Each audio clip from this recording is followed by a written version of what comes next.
Ladies and gentlemen, good day and welcome to the DreamFolks Services Limited Q2FY26 earnings conference call. As a reminder, all participant lines will be in the listen-only mode, and there will be an opportunity for you to ask questions after the presentation concludes. Should you need assistance during the conference call, please signal an operator by pressing star and then 0 on your touchtone phone. Please note that this conference is being recorded. From the management, we have with us Ms. Libratha Kallat, Chairperson and Managing Director, Mr. Balaji Srinivasan, Executive Director and Chief Technology Officer, Mr. Shekhar Sood, Chief Financial Officer, Mr. Sandeep Sonawane, Chief Business Officer. I now hand the conference over to Ms. Libratha Kallat, Chairperson and Managing Director, for the opening remarks. Thank you, and over to you, ma'am. Good evening, everyone, and thank you for joining us for the DreamFolks Q2 and half-yearly FY26 earnings call. As we reflect on the second quarter of financial year 26, this period is defined by significant transition and resilience. It navigated a pivotal period in our journey, one defined by strategic evolution and purposeful transformation. The quarter saw us take decisive steps to realign our business with the changing dynamics of the industry, including the thoughtful transition of key business streams that had served us well in the past. These were not just necessary decisions, but forward-looking ones, guided by a clear vision of where the industry is headed and where DreamFolks can create the most enduring value. While the impact of these decisions would be visible in our numbers in the short term, but the actions we have taken have strengthened our foundation and positioned DreamFolks for its next phase of growth, one that is more diversified, resilient, and in sync with the aspirations of the modern travelers and experience-driven consumers.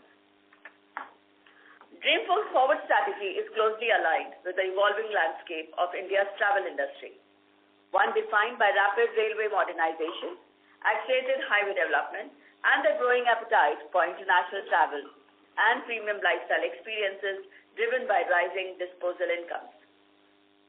These transformative trends collectively create a strong demand for premium lounge access and lifestyle services across railway stations, highways, and international destinations, catering to the needs of today's discerning and globally connected travelers.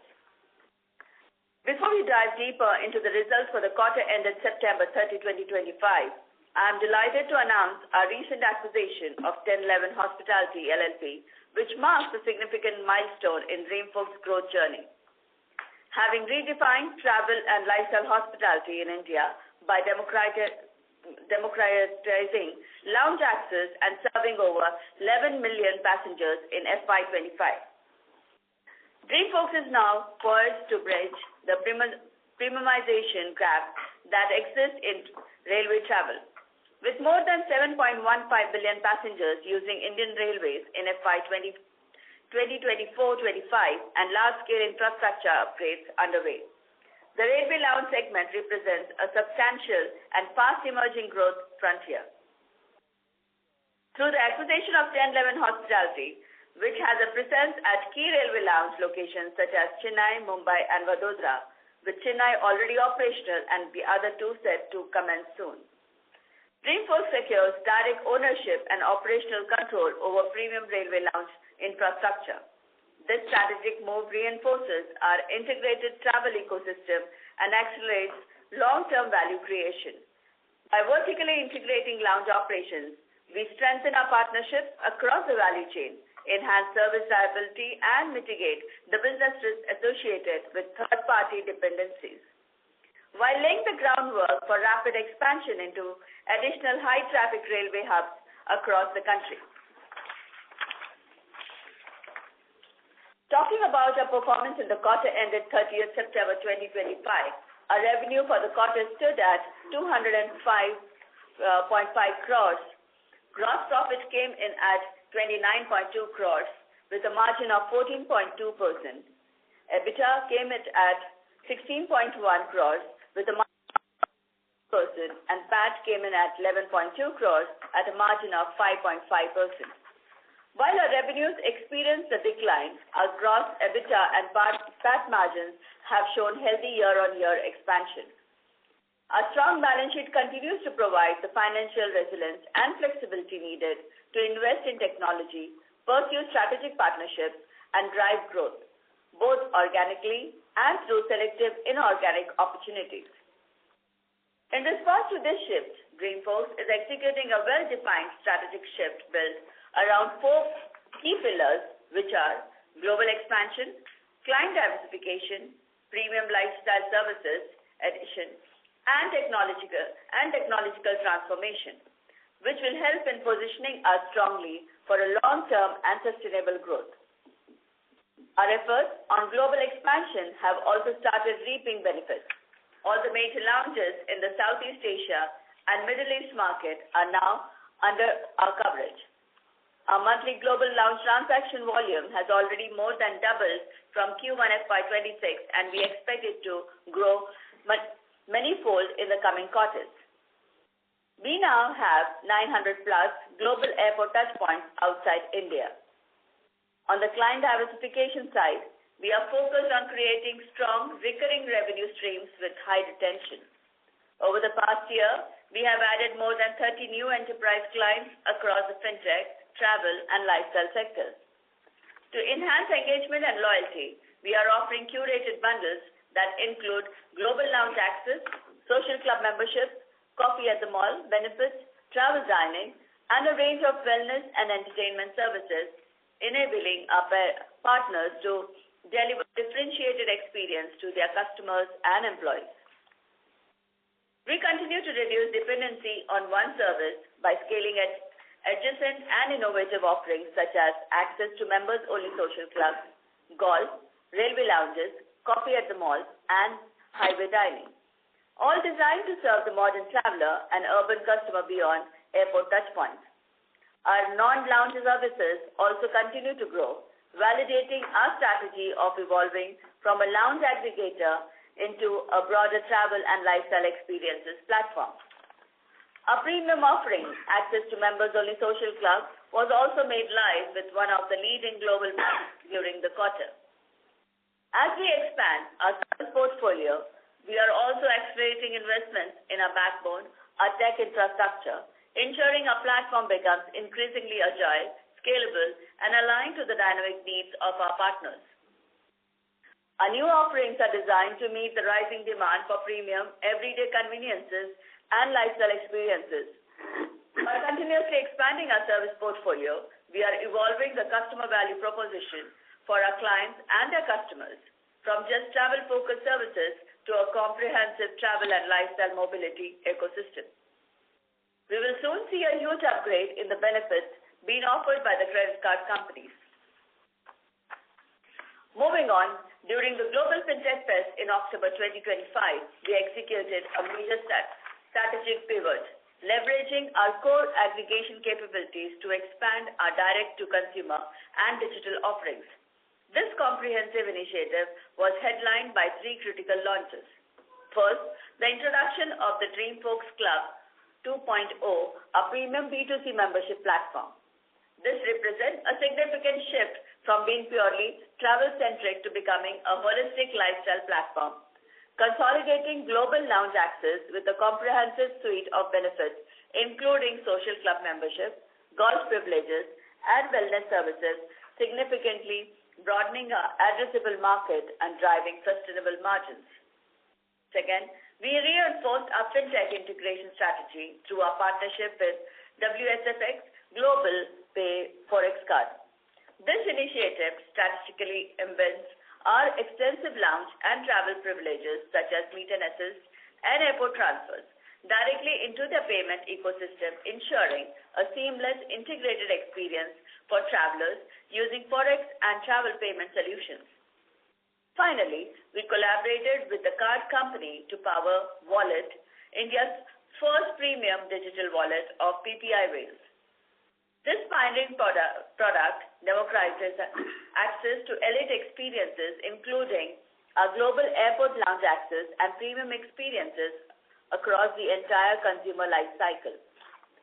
Now coming to the industry dynamics, over the next 4 years, India's credit cards issuance is projected to double to approximately 200 million cards by FY 28-29, supported by nearly 15% CAGR. Credit card transactions volume and value are both expected to expand by 21% and 18% respectively. India's premium private club market is expanding rapidly, driven by rising affluent consumers seeking exclusive, high-quality lifestyle and network experiences. The sector is projected to grow from 576 crore in 2024 to 941 crore by 2029 at a close of 18% CAGR. These clubs are evolving from recreational venues to sophisticated community hubs for socializing, business, wellness, and fine dining. With the continued growth in the high net worth households, demand for premium membership-based lifestyle offerings is set to accelerate further. The global lounge industry is also expected to grow significantly. Global passenger traffic is forecasted to exceed 12 billion by 2030, driven by growth in APAC and Middle East regions. The global airport lounge market is also projected to grow at 14.1% CAGR from 2025 to 33, fueled by business travelers, leisure passengers, and airline loyalty membership. The already talked and railway lounge industry is expected to see a boom in the coming years due to the government's initiatives to modernize the railway network of the country as well as increasing awareness of the consumers. INR 2,400 billion capex is allocated to railways in FY25. Also, India is expected to account for 40% of global rail activity by 2050. We intend to play a key role in exploiting these industry macros, and we are well positioned to take advantage of the same.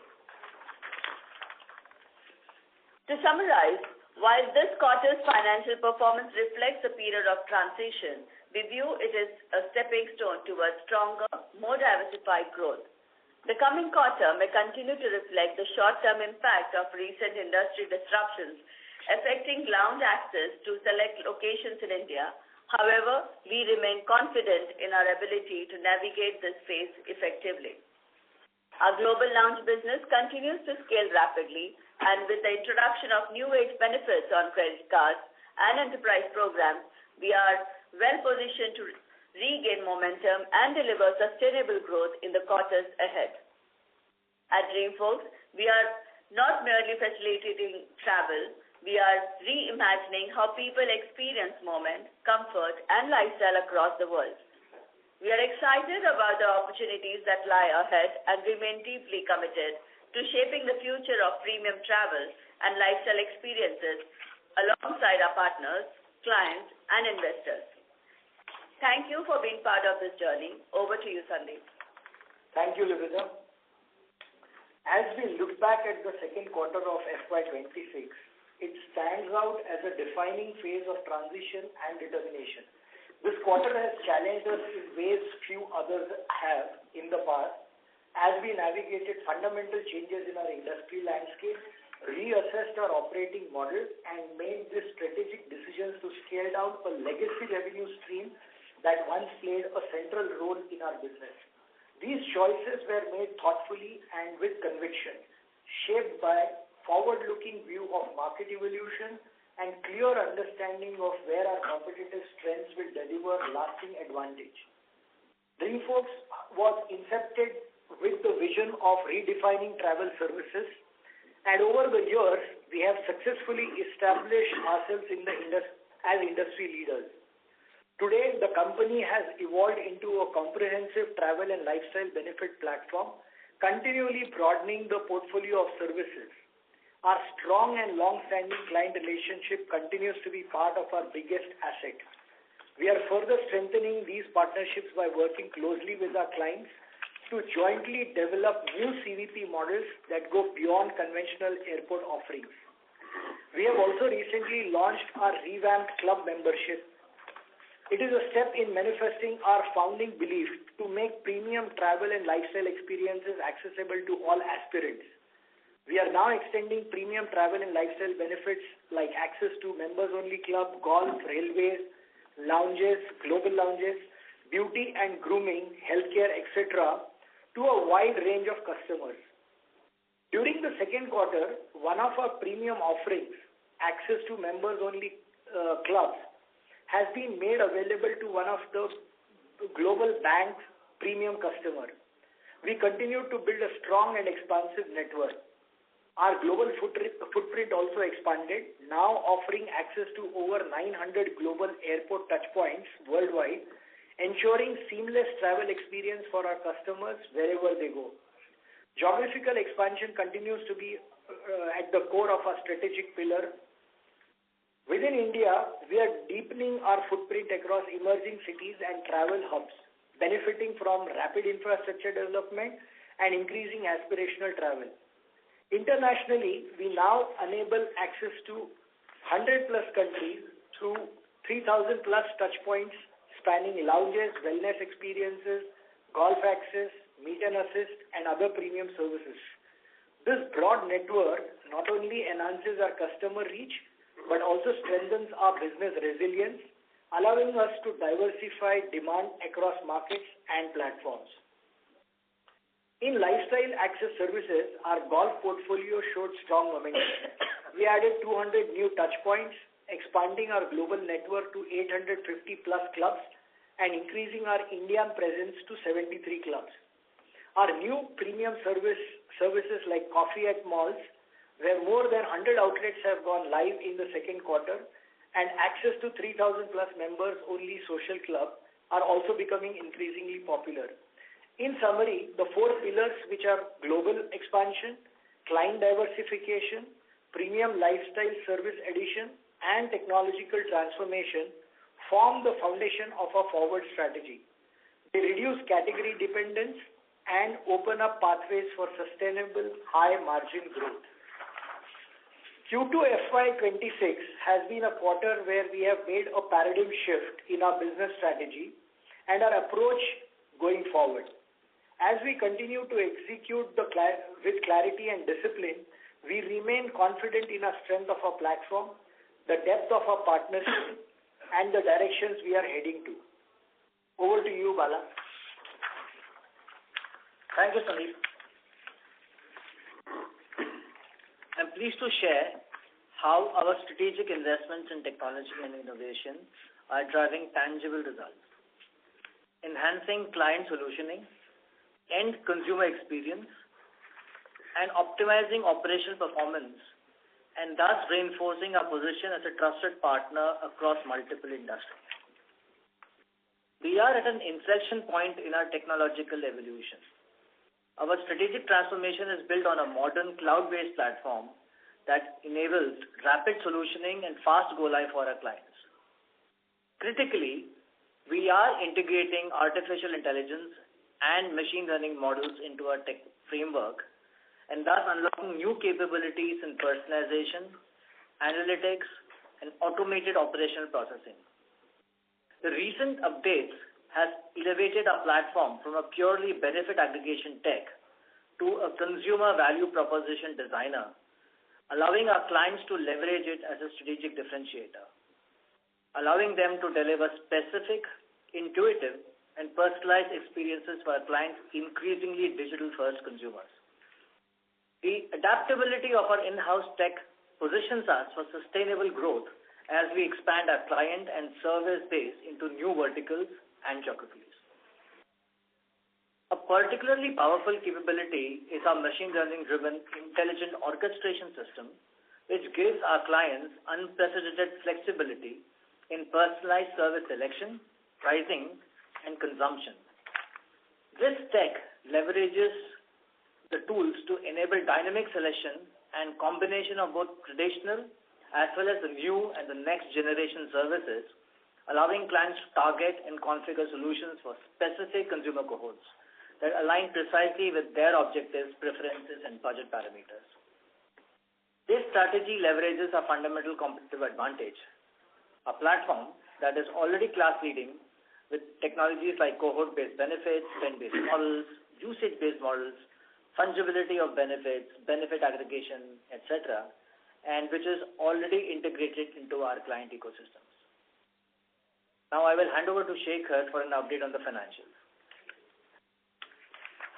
Thank you, Bala, and a very good evening to everyone.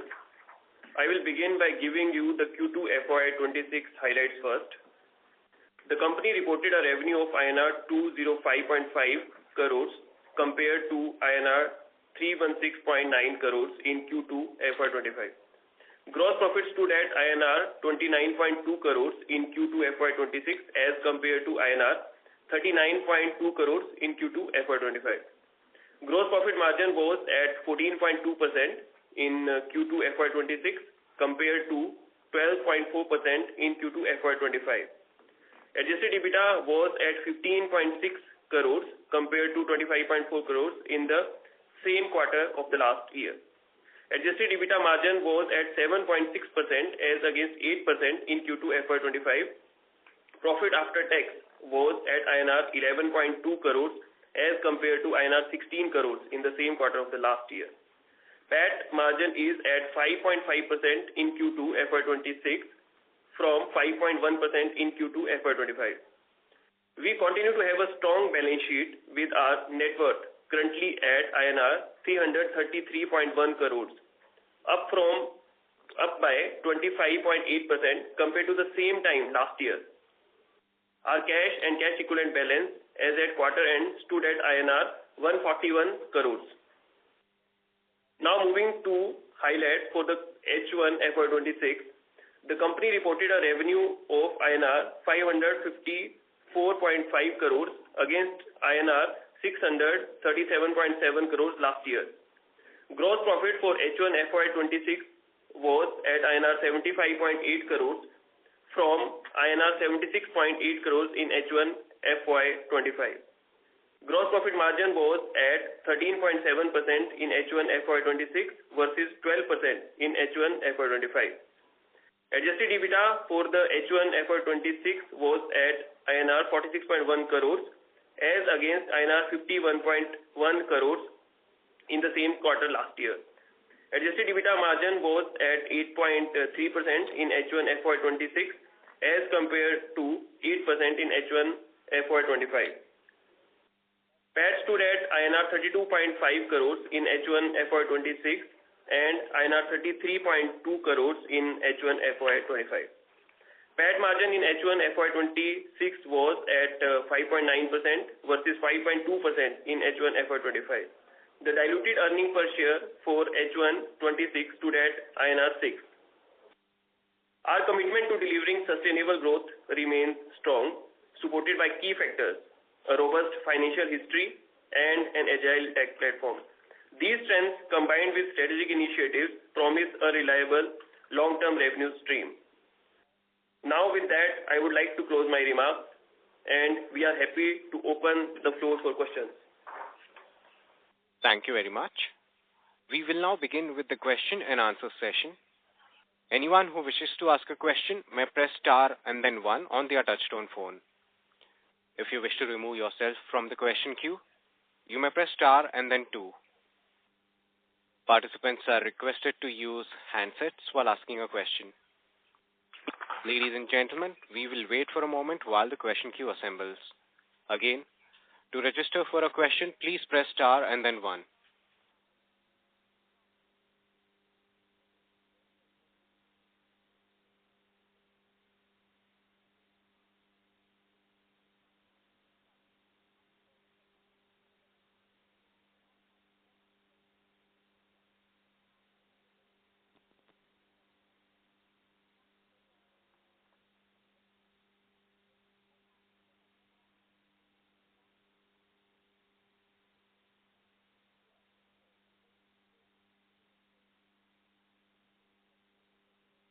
Our first question comes from the line of Ashish Baheti, an investor. Please go ahead. Hi, good evening. Can you hear me? Yes, loud and clear. Please go ahead. Yeah, hi. I have 2 questions here. First of all, I want to congratulate the team who is working very hard in this difficult time. You have gone through over last, H1, and you are trying your best, so that's good. One observation was our employee cost as compared to last quarter of the same period, it has slightly came down. Are we doing any specific changes there to reduce the employee cost, or it is because of these changes in the segment we are doing? Second question is, our cash and bank balance have gone down almost by, I believe, 90 million put together cash and bank balance. Overall cash flow also in working capital, almost about 41 crore has invested into operation. So I want to ask about the reason for this too. Thanks. Okay. So for the employee cost, if you see, like majorly there is a reversal for the ESOP cost for the employees who had left, and so that's the major thing that is there. Otherwise, like there is no other headcount is leaving or something like this is nothing happening. Mostly the things are in control, and this is what we see. Employees are fully confident on DreamFolks. Regarding your second point, which you are asking for cash and cash equivalents. So here, if you have to see the cash equivalents in complete, including the investment. So on the investment front, so there are investment that we have done in the debt mutual fund. So that is there. And coming to yet another question, which was regarding payment of the creditor. So yes, so as per the MSME Act, we have to release our payments to the vendors. So all the small vendors and other vendors, they were made payments as per their schedule. So that's why you see that there is a payment happening on the creditors front. However, on the trade receivable front, we are yet to receive our funds. So in the 30 days or like in the similar time period, we will be getting the inflows. So that's why you would see that even compared to last quarter, in total, when you will see all these cash and cash equivalents, including with the investment, then the fund flow has actually increased. So now it stands at nearly 141 CR as compared to last quarter, it was only 48 CR. And we will see this trend happening because if you would have analyzed our balance sheet more in deeper, our current liabilities have reduced quite a lot, whereas our receivables, so we will just be now collecting the money, and then our cash flow will keep on increasing. And if you would have seen our net worth also, so it stands at 333 CR in console number. So we are about to reach to that balance even in fund flows. Okay. Thank you. That is helpful. And just one more suggestion. On page 13 on investor relationship, the India's map, the POK is not shown as a part of India, so please take care going forward. That's it. Thank you. Thank you. Before we take the next question, a reminder to all the participants, you may press star and then 1 to ask a question. Our next question comes from the line of Nilesh Doshi from Prospero Tree Asset Management. Please go ahead. Am I audible, sir? Hello? Yes, sir, you're audible. Please go ahead. Thanks for the opportunity. First of all, I would like to say best luck to the team of DreamFolks for their success in the company's transformation. It's happened in any business. So I like your courage and transformation process. I would like to know what percentage of revenue in the quarter 2 is from the airport lounge access, number 1. Number 2, do we have still any contract live with the domestic airport lounges, or we are complete?